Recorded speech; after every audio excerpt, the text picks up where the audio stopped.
scary room to be in. It's spooky. Right now, we're wandering through what's basically an archaeological site. And what's being dug up is a lost laboratory, the last standing lab of inventor and futurist Nikola Tesla.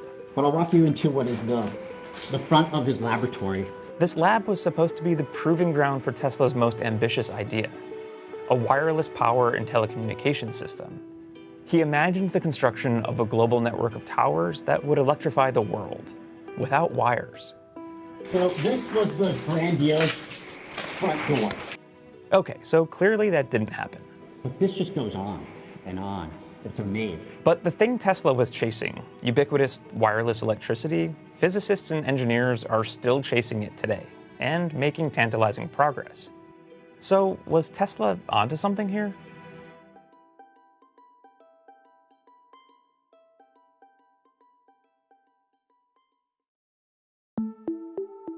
The list of Nikola Tesla's inventions and contributions is staggering. He invented induction motors and the first hydroelectric power plant. He's responsible for our use of alternating current power, and he's one of the fathers of radio communication. His patents number in the hundreds. And then there's this curiosity, the Tesla coil. It's a clever bit of machinery that functioned as a sort of tech demo. It helped Tesla show that wireless power transfer was very possible. The inner workings of this thing get complicated fast, so we're not going to go too deep. At its most basic, a Tesla coil takes in electricity with high current and transforms it into high voltage. This creates a changing magnetic field that can induce an electric field in a nearby object, say like a light bulb. So when I bring this fluorescent bulb within range, the current excites the gas and voila. An LED works differently, but the result is the same. In this case, a little electric field is generated between the prongs of the light, and it powers on as if it were plugged in. As a source of wireless power, a Tesla coil isn't really practical. One that's big enough to power, say, a room full of lights might induce a nasty current in you. It also demonstrates one of the limitations of wireless power transfer. As you move away from the power source, the strength of the field drops off very quickly. Every time you double the distance, the field drops off by a power of 6. And that's an issue of physics. There's really no getting around it. Tesla didn't fully understand his invention the way we do now. No one at the time did. But when he saw the result, it was enough to start him thinking much, much bigger.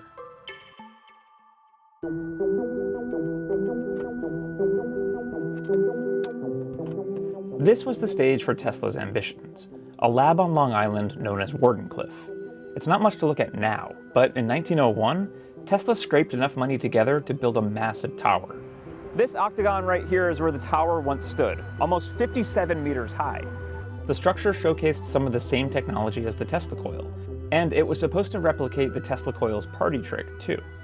So he envisioned building a very large structure that could transmit power to an entire city. And you wouldn't have wired power or even metered power, you simply would have power.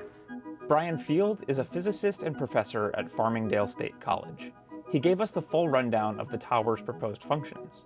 He also envisioned being able to power boats at sea and be able to power things in flight. And on top of that, he wanted the same system to be able to broadcast information. All these plans hinged on Tesla's belief that both the ground and the sky were good conductors of electricity. Basically, that electricity could be transported through them. So he imagined a network of towers, some zapping power into the ground and some pulling it back up for local use. The towers might also shoot electricity through the air like lightning, lighting up cities from the sky and powering airplanes. They'd even one-up radio transmissions of the time by sending text and images like early fax machines. He just needed more towers and money. He had already drawn up plans to start to build another one outside of Glasgow and another one in Newfoundland as a way of transmitting data across the Atlantic. So what would have happened if Tesla threw the lever and brought his invention online? So Tesla was unarguably a brilliant person, but he was also very much a product of his time. And there was a few things that was missing from his scientific knowledge. We now know that the Earth and the sky are not good conductors. In fact, they're good insulators of electricity. That means the tower itself was predicated on faulty science and doomed for failure, which, gazing back from the year 2020, seems obvious. You have to understand that this structure was built before it was commonly accepted that there were atoms, let alone to understand how conductors worked at a molecular level. That was all a complete mystery to scientists of the time. Brian looks back on the whole enterprise a little more charitably. I think it's much more an example of somebody who was building on good ideas of the time and didn't know what he didn't know. And that was what was the shortcoming here.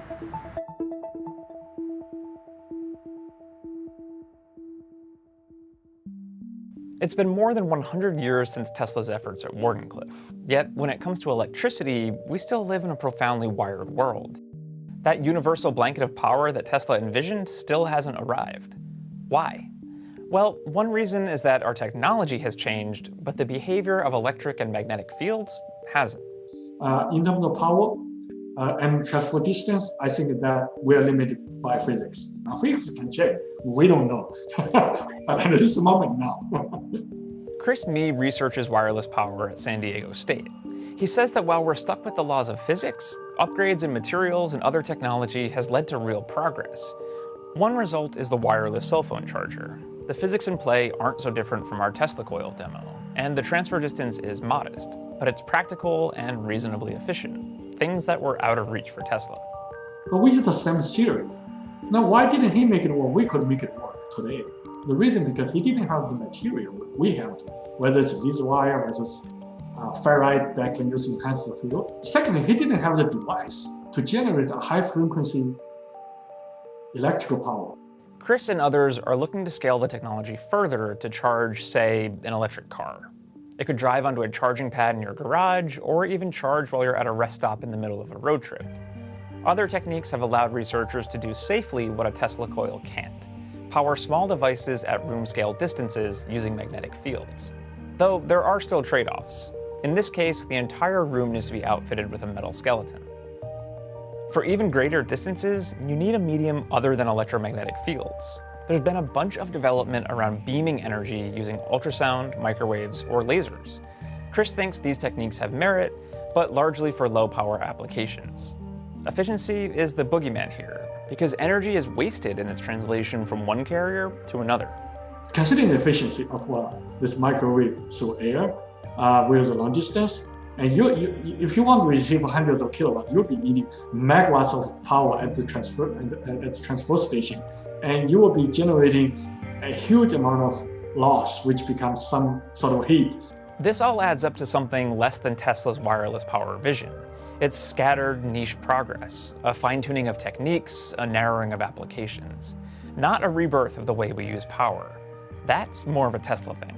I think normal people like myself, many my students, my colleagues, we're doing the work. We are sitting on the shoulders of these giants, and we're doing just a little bit incremental here and there. Tesla is different. He's the one transforming the world. That's the big difference. So what ultimately happened at Wardenclyffe and to Tesla? The tower was sold for scrap in 1917, and Tesla was forced to move on. Tesla had some very large achievements early in life, and to make a metaphor, he always made big swings, right?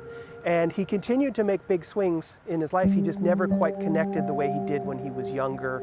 And eventually he was, in his own lifetime, somewhat forgotten, and eventually passed away living in a New York City hotel. But of course, Tesla's legacy looks totally different today. His work on AC power has helped define the past century.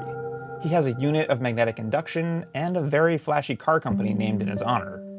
He's a hero among physicists and engineers around the world. He's a hero. I don't think, other than maybe Einstein and who else has surpassed him. And even though we still have to wire our light bulbs, he got one prediction right on the money: wireless communication. It's hard not to wonder what else he'd dream up. If he only knew what we know now.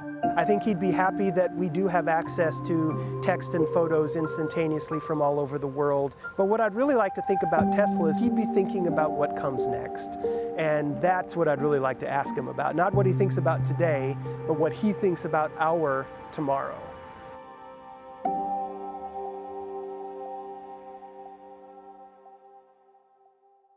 Hey everyone, thanks for watching. We'd like to give a special shout out to the folks at the Tesla Science Center who allowed us to visit Wardenclyffe.